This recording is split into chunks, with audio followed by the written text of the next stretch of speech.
There is absolutely no doubt that professional sport is big business around the world. It's estimated that the global sports market is worth in excess of $140 billion a year. While football, or soccer, is still the dominant sport in Europe, Africa and Latin America, cricket dominates the Indian subcontinent, and American football, baseball and basketball lead the North American sports market. But no matter what the sport and where it's being played, the financial rewards of elite-level sport cannot be underestimated. Sports team coffers are filled with income from ticket sales or gate revenues. Ticket prices vary wildly from country to country and sport to sport, but can be astonishing. The cheapest match-day ticket to see Chelsea Football Club play in the English Premier League, the wealthiest football league in the world, costs £50 or around $80 US.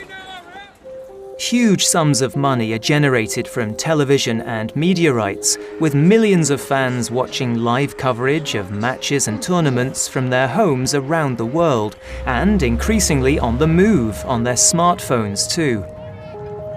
Merchandising is vital to the teams as well, with fans eager to snap up the latest kit to show their team loyalty. And many teams' logos now appearing on ever more diverse items. But it's reported that the single biggest financial contribution to global sports revenue is made by sponsorship. Payments made by companies to have their brand name associated with successful sports teams and tournaments.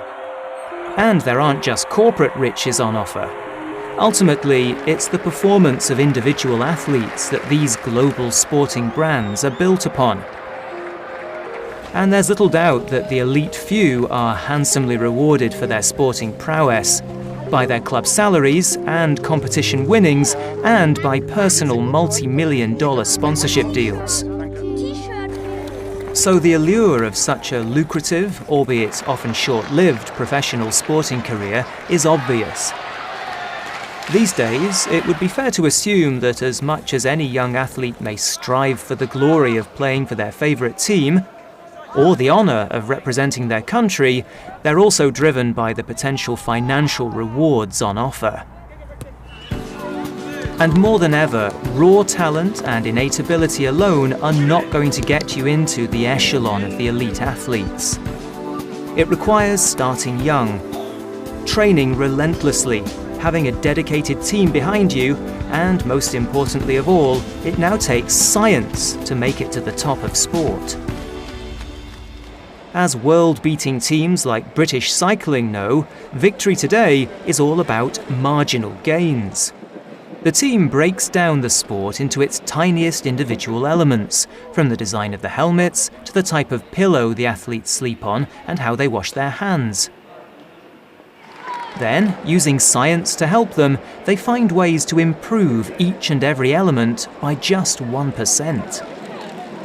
The resulting combined improvement in performance can mean the difference between the silver and gold medals. And when your team wins 7 out of a possible 10 Olympic gold medals in your sport, like the British cycling track team did in 2012, you know it's a system that works.